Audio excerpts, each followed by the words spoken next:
Então vamos hoje ainda prosseguir no tema sobre as penas futuras, o Código Penal da Vida Futura.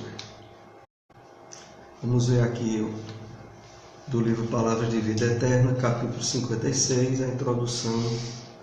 Jesus nunca prometeu aos discípulos qualquer isenção de dificuldades, mas com frequência reclamava-lhes os corações para a confiança. Não procureis assim fugir à luta que te afere o valor. Aceita os desafios da senda, como quem se reconhece chamado a batalhar pela vitória do bem, com a obrigação permanente de extinguir o mal em nós mesmos. Está no capítulo 56 do livro Palavras de Vida Eterna.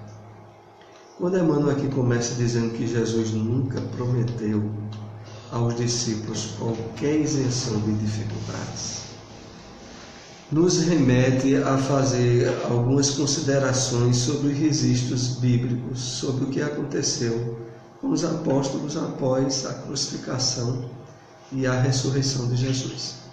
Está registrado no livro Atos dos Apóstolos, principalmente, no Novo Testamento. E o que é que aconteceu? Aqueles que aderiram ao Evangelho do Cristo passaram a enfrentar dificuldades inúmeras. Em vez de ter tido dificuldades pessoais resolvidas, acrescentou-se inúmeros problemas sobre o que eles já tinham. E mesmo assim, a característica marcante dos discípulos que é registrado na Bíblia é eles estarem entusiasmados, alegres, despertos para o trabalho por maiores dificuldades que surgissem. Então, algo muito diferente acontecia com os discípulos à época, quando a gente compara com o que acontece nos dias atuais. Hoje, comumente, as pessoas procuram as religiões, principalmente cristãs, para resolver seus problemas pessoais. Para a maioria delas, os problemas que elas já têm já é demais. O que elas querem é uma religião que resolva os problemas delas.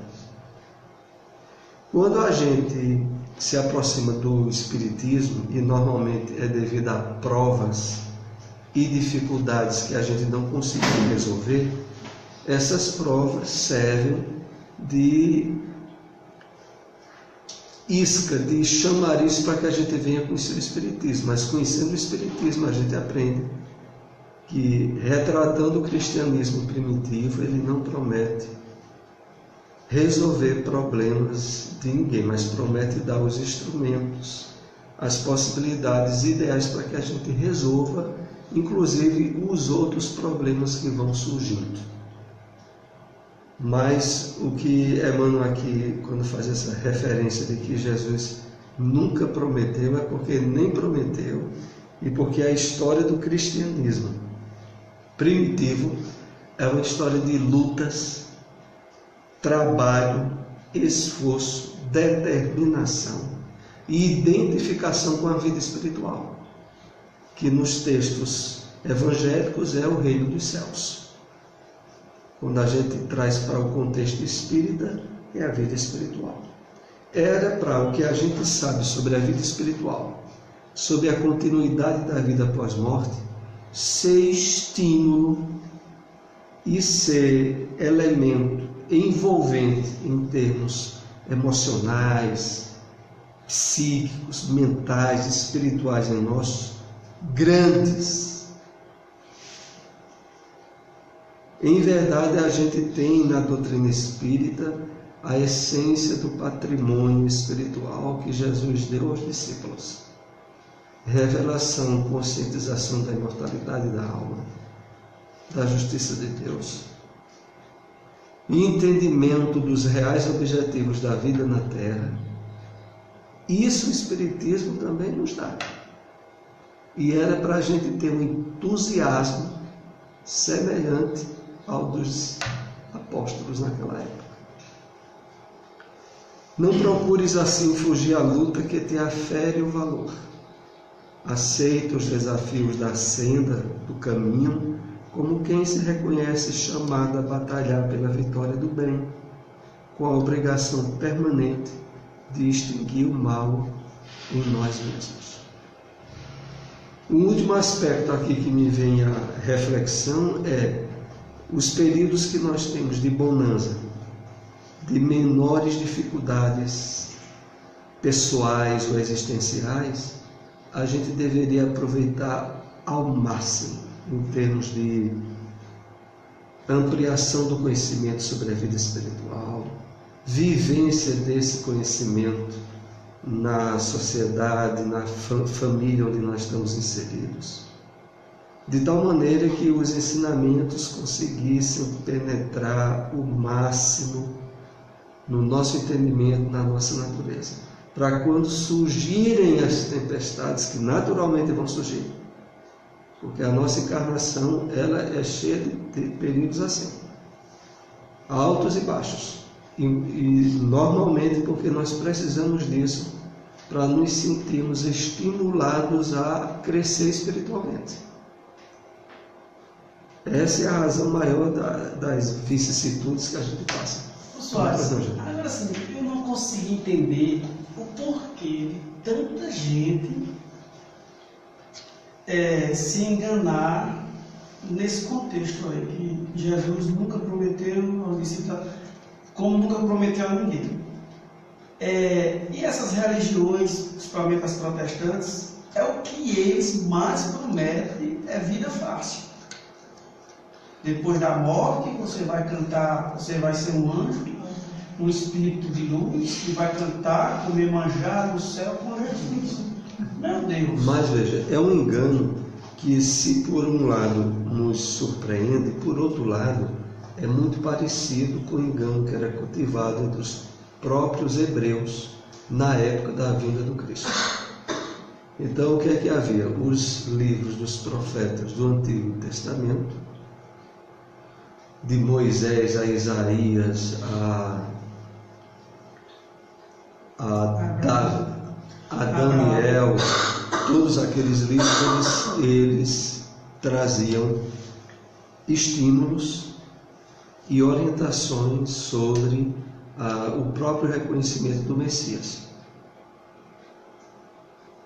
que viria para libertar o povo de Israel. Mas todos os ensinos que os profetas tinham eram interpretados e passados para o povo como sendo promessas de um reino material que havia sido prometido desde Abraão e aquele povo merecia, e que aquele povo tinha nascido para mandar nos outros povos, de tal maneira que a ansiedade que eles tinham de um libertador, de um Messias, era de um guerreiro que fizesse com que o povo de Israel se sobrepujasse sobre os outros povos. Então isso ficou tão impregnado que quando Jesus veio, a maioria da nação não reconhecia de maneira nenhuma que ele era o Messias prometido, porque a expectativa que a maioria tinha era de alguém que ia trazer o quê? Liberdade material, glória, poder sobre os outros povos. Como hoje também é pregado o grande movimento evangélico de um Cristo que vai lhe dar poder, que vai acabar com todas as dificuldades suas desde agora, que você... E aí vem toda aquela identificação de dificuldade com Satanás, de doença com o poder do mal, e de que isso vai sair da sua vida instantaneamente. Então há uma certa comparação entre esses dois períodos. Por exemplo, hoje mesmo, atualmente, uma grande massa da cristandade evangélica espera o quê? Um Cristo em cima de um cavalo, metendo fogo em todo mundo. E, literalmente, eles esperam isso que está no livro Apocalipse. É o dia do arrebatamento. É, o dia do arrebatamento, em que a maioria da humanidade é fogo. Esperam isso. O que era que os hebreus esperavam do Messias? O Messias que vinha para meter o pau, entre aspas, matar todos os povos que escravizavam o povo de Israel. Era essa a expectativa que eles tinham. é a mesma que hoje em dia a maioria do povo evangélico tem. De que o governo do mundo está sob o poder do mal e que Jesus vai vir para acabar com todo mundo e a maioria da humanidade é aliado desse poder do mal. E só os escolhidos é quem vai. Então é muito comparável esses dois períodos, entendeu? O período lá do antigo, quando Cristo veio, e o período que hoje se vive. Mas voltemos aqui ao texto para a gente encerrar essa introdução. Como aceita os desafios do caminho, como quem se reconhece chamado a batalhar pela vitória do bem, com a obrigação permanente de extinguir o mal em nós mesmos. No final aqui, Emmanuel faz a referência, que é importantíssima para qualquer um de nós, de que, olha, o único mal real que pode existir na nossa vida não é a doença, não é dificuldades materiais, é o mal interior, é os inimigos que nós alojamos no nosso íntimo, cuja base maior é o egoísmo, é o orgulho, é a vaidade, é toda a família ligada à prepotência, a gente se achar melhor do que os outros. Esses são os inimigos reais que a gente tem que trabalhar com a gente mesmo, despertando o Cristo interno que tem em nós. Esse é o único mal real que o cristão ele é chamado a batalhar. Então vamos continuar com penas futuras segundo o Espiritismo, do livro Céu e Inferno. As penas que o espírito experimenta na vida espiritual ajuntam-se às da vida corpórea, que são consequentes às imperfeições do homem. É na vida corpórea que o espírito repara o mal de anteriores existências, pondo em prática resoluções tomadas na vida espiritual. Dois aspectos aqui para a gente comentar. O primeiro deles é aquele que há uns dias atrás a gente já havia feito algumas observações de que, olha, dois sofrimentos tem na terra, tem no mundo espiritual. E não pode ser visto como castigo nem como criação do mal, mas como ainda necessidades temporárias para o nosso espírito amadurecer, superar desequilíbrios, superar os próprios problemas que nós criamos nessa vida e em vidas anteriores. Então, diante disso, o que mais se espera de qualquer um de nós que está conhecendo o Espiritismo é: se acalme, porque é problema, meu filho, você vai ter agora, vai ter amanhã, vai ter no mundo espiritual. Se acalme, porque vai ter muito problema para você resolver. Agora, uma coisa importante: não permita desde agora que esses problemas sejam sinônimo de infelicidade, que sejam sinônimo de luta, que sejam sinônimo de dificuldade mesmo, de ausência de momentos de alegria. Tudo bem, mas que as dificuldades que a gente enfrenta, quer esteja no corpo ou fora do corpo, não nos leve a ir de encontro a Deus, às leis de Deus, e a estabelecer infelicidades interiores, que sempre é o resultado da prepotência, da presunção, de a gente achar que sofre sem merecer, de que a gente não deveria estar passando por certas dificuldades na vida, porque a gente já faz tanto bem, a gente é uma pessoa tão boa, e quando surgem dificuldades, é muito fácil o espírito humano, que ainda não amadureceu espiritualmente, achar que não merece passar por aquilo lá. Surge uma dificuldade maior. Então isso é que não deve acontecer conosco, pelo menos nós que estamos estudando o Espiritismo, que a gente é chamado a conhecer o funcionamento do mecanismo das leis de Deus, a entender a razão de toda dor e todo sofrimento que se passa na terra ou fora da terra, e a identificar-se com os objetivos maiores da vida, que é o progresso, o aperfeiçoamento, a espiritualização nossa, o despertamento do Cristo interno em nós. Então, é na vida corpórea, essa última parte, é na vida corpórea que o Espírito repara o mal em anteriores existências, pondo em prática resoluções tomadas na vida espiritual. Aqui tem um aspecto que eu acho assim, muito importante, principalmente para nós espíritas, muito cuidado com as coisas erradas que você pode estar fazendo na Terra, porque você vai ter que resolver na Terra. Não pense que você vai fazer coisa errada na Terra para resolver no plano espiritual, não. As coisas que a gente faz na matéria, a gente tem que voltar para a matéria para resolver. Então, isso, por outro lado, é para ser o máximo de estímulo possível para a gente fazer o bem que puder fazer na Terra, já que a gente não tem ideia da carga de provas ou dificuldades que assumimos e que, na medida em que a gente se esforça no bem, essas provas serem amenizadas ou parceladas ou colocadas de tal modo que não nos causem maiores incômodos. Mas o mais importante que eu acho aqui, e é um aspecto que só o Espiritismo é que responsabiliza os cristãos, é o de que, olha, se você fizer o mal a pessoas aqui na Terra, você vai ter que voltar na Terra para fazer o bem a elas. Não pense que você vai resolver isso no mundo espiritual, não. Então, evite, faça de tudo para não prejudicar ninguém aqui. Que é aquela história que até o Cristo contou, né? Que enquanto não pagares até o último centil, de lá não saireis. E Jesus se referia à reencarnação, ao período que a gente fica no corpo. E tem toda uma sequência que eu estou me lembrando apenas parcialmente, que Jesus diz assim.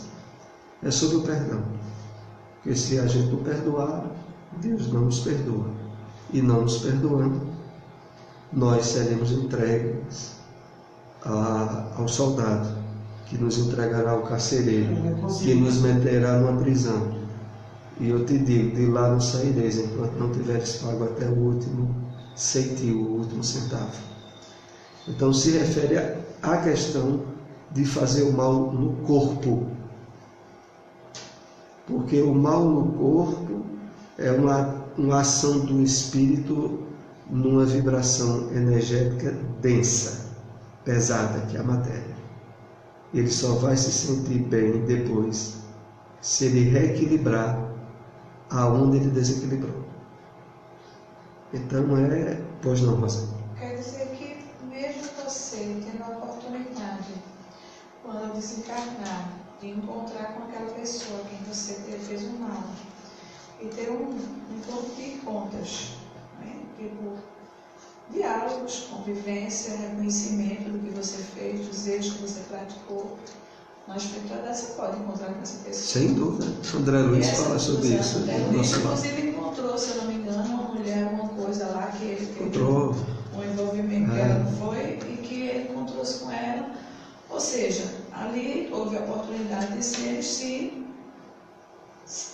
perdoarem, vamos dizer assim, conversarem, se expor, né, que reconhecimento do que fez, da besteira que fez. Exatamente. E o outro pode chegar e sentir, de acordo com aquilo que ouviu, verdadeiro sentimento, perdoar. Não tem vaidade, vai ter que voltar. É o problema todo, velho. De novo. Quer dizer que tudo que se passa lá, mesmo você pedindo perdão, você reconhecendo dentro da sua alma mesmo, verdadeiramente, porque lá você tem outro reconhecimento. Sem dúvida. Você tem uma outra. Olha, o único problema que existe é uma coisinha chamada consciência de Deus em nós. Que aqui a questão não é outra pessoa que eu tenha ofendido, ela me perdoar. O problema é eu perdoar a mim mesmo o mal que eu fiz a ela. Porque ela, sendo um espírito até mais elevado que eu, ela vai me perdoar. Meu filho, você não me deve nada. Você está louco? Você não me fez nada não. Ótimo. Agora, e minha consciência comigo? O problema é só esse. todo problema de recuperação de um espírito quando ele erra é a consciência. Mas você lá não tem esse Porque, olha, despertar da a consciência? gente precisa tirar uma coisa bem a limpo. Qual é a coisa bem a limpo? Quando alguém nos faz mal, ele não nos fez mal. Se ele fez algum mal, foi a ele mesmo. No máximo, ele nos libertou de algo errado que a gente fez a alguém no passado, que pode ter sido a ele ou a outra pessoa. Mas fazer mal mesmo, a gente só consegue fazer a gente mesmo. A questão toda é que quando a gente tem qualquer atitude de maldade para com alguém, é marcada na consciência nossa. A gente não fica devedor, não é a outra criatura não, a gente fica devedor às leis de Deus. E as leis de Deus, não adianta o outro dizer que perdoa não. Porque o que vai adiantar é o Espírito, é a gente se sentir resolvido. E sabe como é que normalmente a gente se sente resolvido? Se a gente reparar aonde a gente errou. Então, se a gente causou um prejuízo material grande a alguém, se prepare, você só vai se sentir bem quando você devolver tudo a ele. E até com juros. Senão, sua consciência não vai lhe deixar quieto. Não significa, como aconteceu com André Luiz, porque veja, há inúmeros casos citados nas obras de André Luiz, que são aqueles casos que servem de advertência, de esclarecimento, para que a gente aplique a gente mesmo. Não é porque aconteceu com André Luiz, não. É porque ali, André Luiz, ele representa o papel indireto de instrução para nós. Então, primeiramente, ele teve uma vida muito errada na última encarnação dele. Ele nem conheceu o Espiritismo também, né? Fora isso, ele não era um católico. Era um católico não praticante. E que teve uma vida dissoluta. E que por isso ficou 9 anos sofrendo no umbral. E porque quando ele foi resgatado e começou a se equilibrar, não significou que ele resolveu as coisas erradas dele, não. E nem que ele não iria mais reencarnar, não, viu? Porque pelo que a gente pode deduzir, ele talvez já tenha reencarnado, eu não sei. Porque coisas para resolver na Terra tinha, muitas. Então não significa que, dependendo do nível positivo de coisas que a gente tenha feito, a gente não fica até relativamente bem no mundo espiritual, fica. Mas, se tiver prejudicado pessoas, possivelmente, provavelmente, a gente só vai se sentir bem se reencarnar e reencontrar essas pessoas para resolver as coisas. É claro que isso se dá muitas vezes na família, né?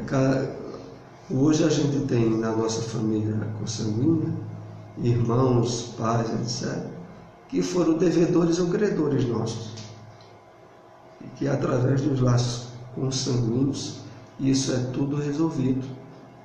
Tá certo que às vezes há troncos e barrancos, né? Há muitas discussões e brigas dentro de casa, mas são resolvidos. Então, paciência. Agora, uma coisa que eu só quero deixar bem claro, a gente tem que tirar da cabeça essa história de alguém me fez o mal, eu não perdoo fulano, não. Se a gente disser isso, a gente está desgraçado. Por maior coisa errada que alguém faça, qualquer um de nós, se a gente achar que tem o direito de não perdoar a pessoa, nós estamos fritos. Porque ele nos fez o mal e a gente está alimentando o mal dentro da gente. Porque toda vez que eu acho que tenho poder de não perdoar alguém, eu vou estar ligado a essa pessoa através dos elos da reencarnação. A pior coisa que tem alguém, em termos de repercussão dele não perdoar alguém pois meu filho, se prepare, ele vai estar junto de você. Nessa vida e noutra, se prepare, vai estar junto de você e vai ser um problema. Veja, tudo bem, a gente passa por todas as provas, todas as falhas, comete todas as arbitrariedades possíveis ou impossíveis, desencarna, passa anos na espiritualidade. A gente gosta de sofrer. Espiritualidade. Se você está num nível melhor, vamos dizer, está num plano melhorzinho, não deve depois foi resgatado, é para um colo, né? você tem a oportunidade de estudos e mais estudos, de observações e mais observações, para você crescer a título de conhecimento, né, espiritual, pelo menos saber discernir melhor os seus erros e as suas falhas. Então, o intuito maior do desencarne da sua vida na espiritualidade seria simplesmente lhe preparar melhor emocionalmente, espiritualmente, para o seu retorno, para suas provas e suas expiações novamente aqui na Terra. Porque se você lá não consegue, através dos seus estudos, dos seus conhecimentos, que tem espíritos que passam anos desencarnados, é isso? Ele trabalha lá, ele prega, ele aprende, e ele volta aqui com a possibilidade de cometer novamente as mesmas falhas. Então eu lhe pergunto, em termos de crescimento, ser humano mesmo, certo, título de retorno, de reencarnação, esse estágio que ele passou lá na espiritualidade, lhe trouxe o quê? Vê só, Rosa, a gente está vivendo um momento bem diferenciado em termos existenciais. Possivelmente é a primeira vez que a gente está reencarnado na Terra, adquirindo consciência de espírito imortal. Onde, por exemplo, no caso nosso, através da doutrina espírita, a gente tem a oportunidade de já fazer oficinas de treinamento, mesmo estando encarnado. Quando a gente se envolve nas tarefas espíritas, em compromissos de reuniões mediúnicas e outras, a gente está fazendo um treinamento de atividades quando estiver desencarnado. Isso nunca houve antes na nossa caminhada evolutiva. Então, hoje a gente está possivelmente vivenciando uma reencarnação onde a gente está tendo uma certa consciência de espírito imortal. Antes não era assim. Então a gente vai reentrar no mundo espiritual numa situação que a gente não tinha entrado antes. Antes a gente deve ter passado aí períodos grandes de inconsciência, encarnado ou desencarnado, ter sido orientado, assistido por outros espíritos que encaminharam as provas atuais, boa parte delas que nós temos hoje. É possível que a gente tenha até participado na escolha de algumas delas, mas boa parte da maioria dos espíritas começaram o espiritismo tem 150 anos, né, na Terra.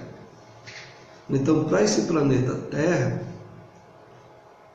a gente é uma geração nova nessa área. Então, há uma série de possibilidades, tanto na nossa encarnação quanto no plano espiritual, que a gente não teve antes. De poder adentrar-se no nível de consciência que antes a gente não entrava. Tem um livro que eu já citei aqui várias vezes, tem até para vender no Bezerra de Menezes, Vozes do Grande Além, que é da Federação Espírita Brasileira de Chico, que é um livro que surgiu através de comunicações psicofônicas. Nos anos 50, no Centro Espírita Meimei. Chico participava no final de cada reunião. Chico recebia uma mensagem de um espírito elevado, Meimei, André Luiz, Emmanuel. Então era gravado em fita cassete daquela época.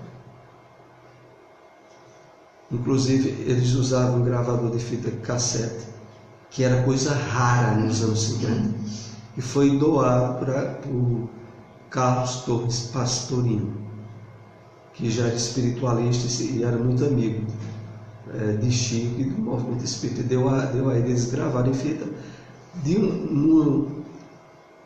Uns 15 anos para trás, essas fitas passaram para o livro.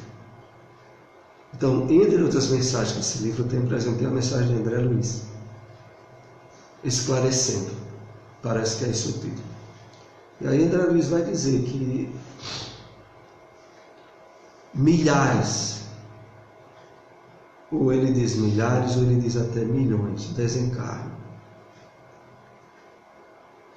na Terra, mês a mês, entram no mundo espiritual, sem a menor noção de vida espiritual, e reencarnam do mesmo modo.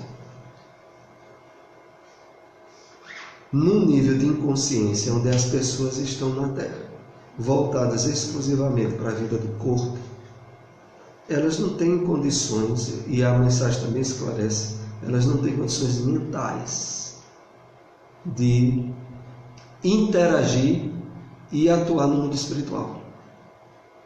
Porque estão tão agarradas só à vida instintiva e à vida puramente humana que a misericórdia divina é deixar elas dormindo até reencarnar. Então muita gente assim, muita gente. Então tem essa mensagem lá no livro Voz do Grande Além. Então, bom, vamos entrar aqui em outro slide para eu não fugir da temática. Assim se explicam as misérias e vicissitudes mundanas, que à primeira vista parecem não ter razão de ser. Justas são elas, no entanto, como espólio do passado, herança que serve à nossa romagem para a perfectibilidade. Vamos entender o que é isso aqui. Assim se explicam as misérias e vicissitudes humanas, como? No entendimento da realidade das vidas passadas, que nós trazemos dentro de nós, e que fazem com que surjam inúmeras situações de provas e dificuldades durante a encarnação, que parecem não ter razão de ser. Que quantas vezes não tem algum conhecido nosso que está passando aí por uma dificuldade, que a pessoa diz, meu Deus, como é que pode acontecer isso com fulano? E aí a causa, quem é espírita e tem se esforçado em conhecer mais a realidade do mundo espiritual, ele sabe. E as causas estão na vida passada. E aqui diz em seguida, justas são elas, no entanto, como espólio do passado, herança que serve a nossa romagem para a perfectibilidade. Então veja, dor, sofrimento, que para muita gente parece ser coisa inútil, criação do demônio, que ninguém precisava de sofrer assim, do ponto de vista espiritual, são instrumentos para a nossa romagem rumo à perfectibilidade. A gente precisa passar por isso para amadurecer espiritualmente. Deus diz, não daria prova maior de amor às suas criaturas, criando-as infalíveis e por conseguinte isentas dos vícios inerentes à imperfeição? Para tanto fora preciso que ele criasse seres perfeitos, nada mais tendo adquirido, quer em conhecimento, quer em moralidade. Essa é uma questão que sempre se passou na cabeça de qualquer criatura humana. Poxa, quer espírito ou não? Por que Deus não criou a gente tudo perfeito? Preparado com todo esse sofrimento, toda essa confusão, toda essa problemática. Por que Ele não criou o mundo todo? Ele não é perfeito? Por que Ele não criou todo mundo perfeito? Então, esse é um questionamento que muita gente faz. E a resposta começa aqui. Nada tendo a adquirir, quer em conhecimento, quer em moralidade, certo? Já saberia de tudo. E por que Ele não fez assim? Vamos ver. Certo, porém, Deus poderia fazê-lo. E se não fez, é que em sua sabedoria quis que o progresso constituísse lei geral. Os homens são imperfeitos, e como tais sujeitos a vicissitudes, mais ou menos penosas. É, pois, que o fato existe, devemos aceitar. Inferir dele que Deus não é bom nem justo, fora insensata revolta contra a lei. Vamos entender aqui essas observações. A questão é essa, vejam só. Todos nós somos imperfeitos. E todas as deduções que a gente faz sobre um mundo melhor, a gente tem que ter consciência de uma coisa.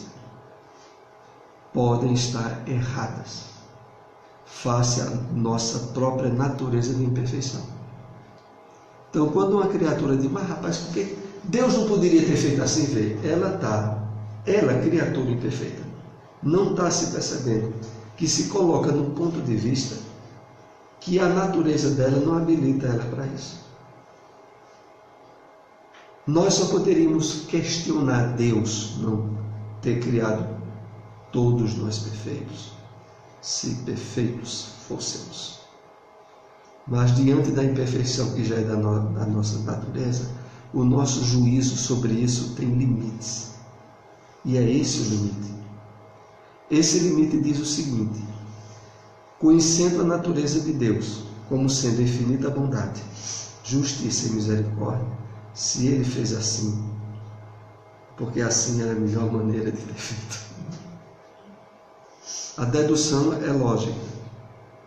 E é por isso que aqui diz: inferir dele que Deus não é bom nem justo, for insensata revolta contra ele. Se a gente, na nossa imperfeição, ficar achando que teria sido melhor se Deus tivesse criado tudo perfeito, isso é um índice de revolta íntima dentro de nós. E onde era que ia ficar o progresso e o merecimento? Né? É essa questão que em seguida, inclusive, eles falam sobre isso aqui. Injustiça haveria na criação se seres privilegiados, mais ou menos favorecidos, fruindo gozos que outros porventura não atingem senão pelo trabalho, ou que jamais pudessem atingir. Então veja, injustiça seria, como ainda é a base da cristandade, Deus ter criado anjos, espíritos mais perfeitos do que o homem.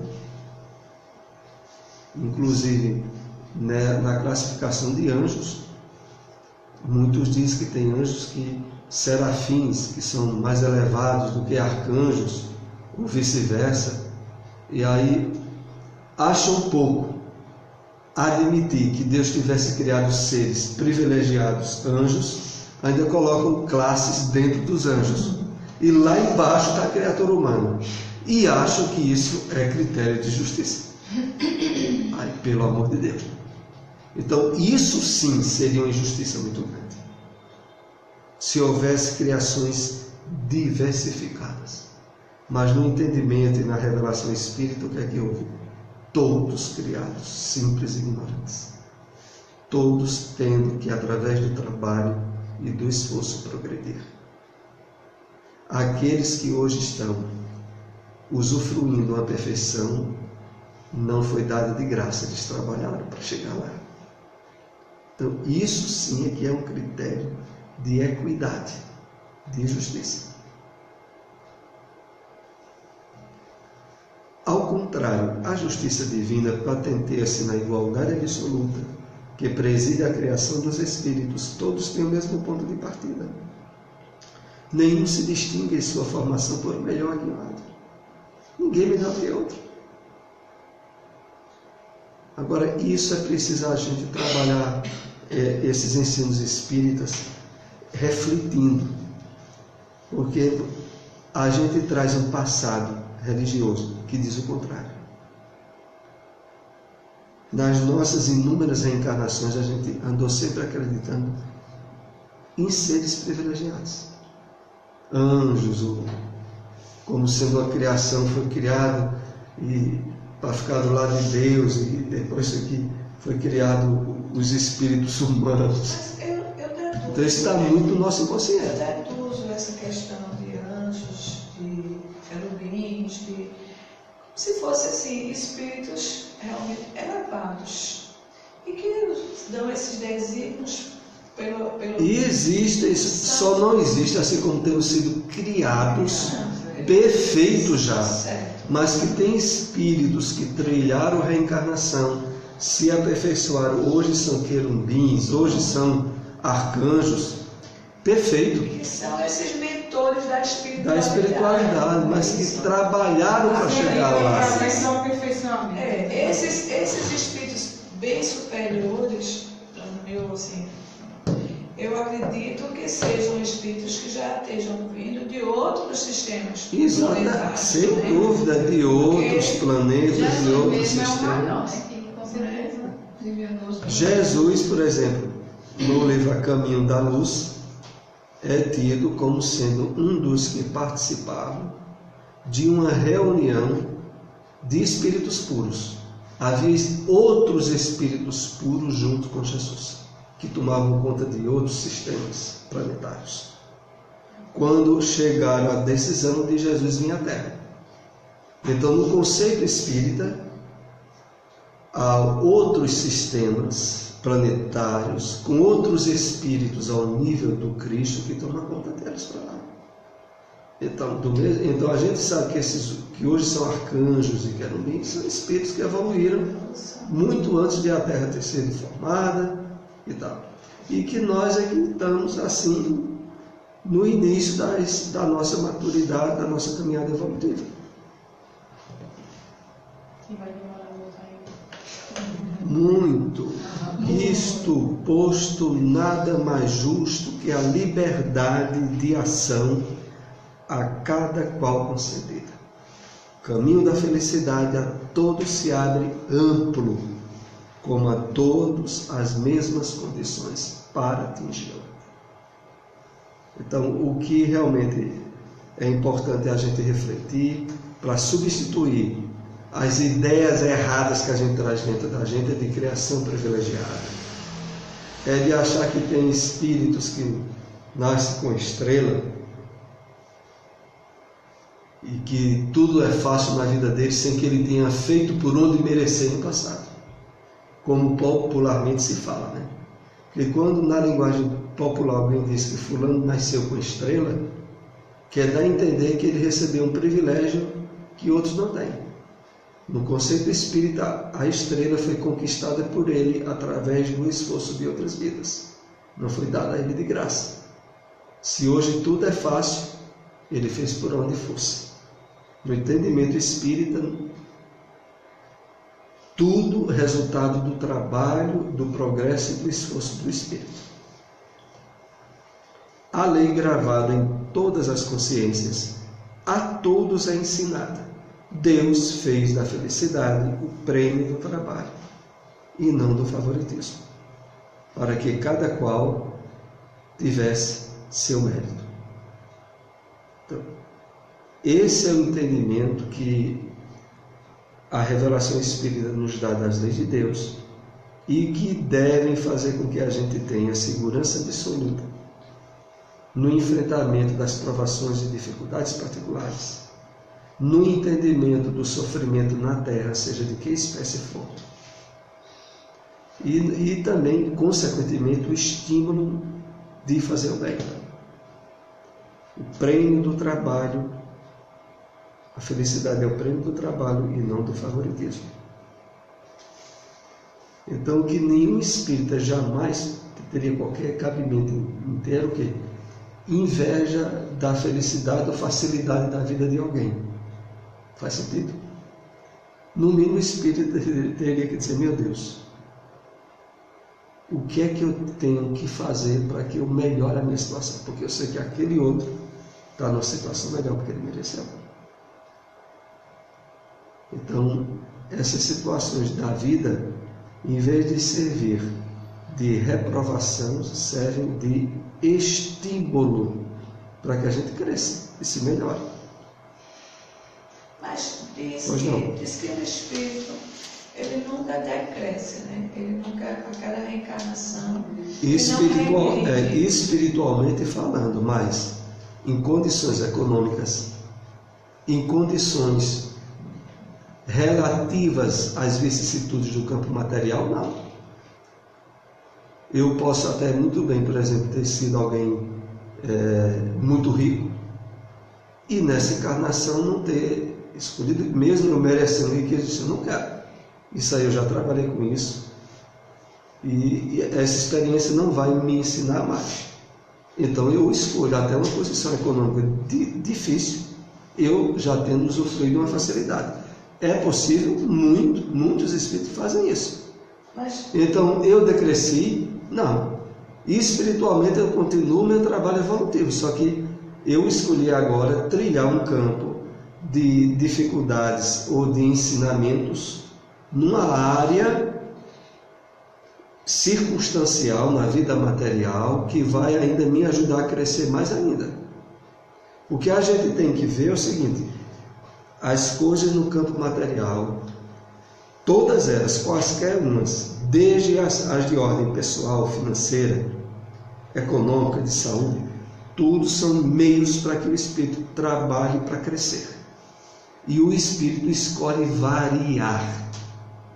É por isso que até na área mesmo da sexualidade, um espírito que reencarnou muitas vezes como homem e mulher, chega o ponto em que ele mesmo estaria e se predispõe a adquirir as experiências na outra área da sexualidade. Então, em todas as áreas.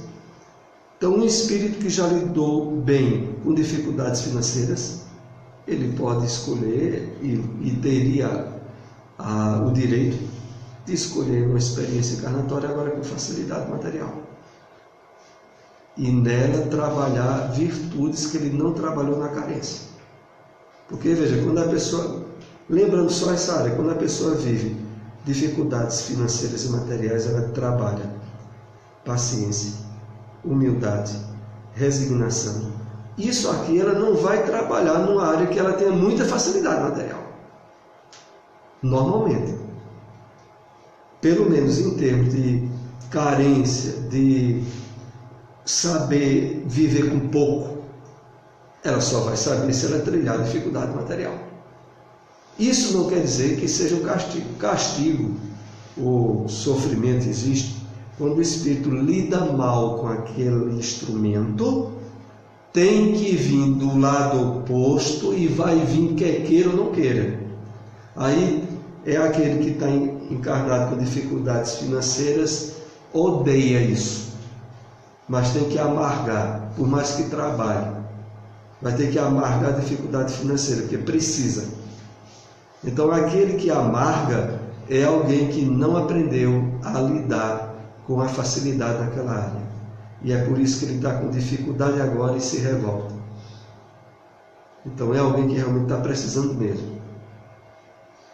O que dizer de uma pessoa que tem, uma família que tem relativamente uma vida tranquila?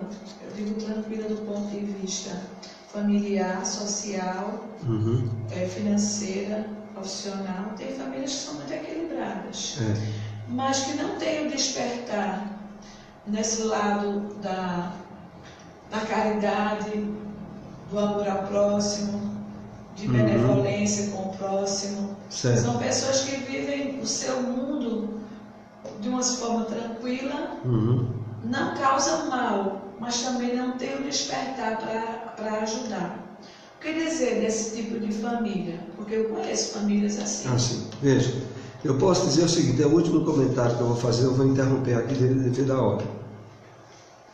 Há um tempo atrás eu assisti num seminário de Divaldo Franco, e aí ele falando até sobre a irmã Dulce, quando ele aproveitou para contar o seguinte, uma coisa que a irmã Dulce tinha dito a ele em segredo, e que ele contou na palestra. Eu não sei como foi esse segredo. E qual era o segredo? Houve uma vez lá que o hospital que a irmã Dulce dirigia estava passando por imensa dificuldade financeira. E ela, por telefone, ligou para Roberto Carlos. E ele perguntou quanto era que precisava, mandou uma quantidade de dinheiro que você não tem ideia. Com uma condição, que ela não dissesse a ninguém. Ou seja, em termos de convivência social, às vezes a gente pode estar convivendo com alguém que é muito bem financeiramente, que não ajuda ninguém, pode ser alguém que ajuda no mais absoluto anonimato.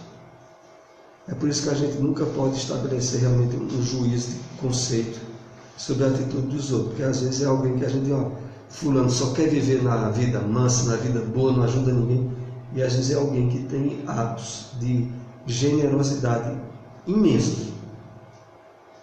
E ninguém sabe. E ele mesmo pede para que ninguém saiba.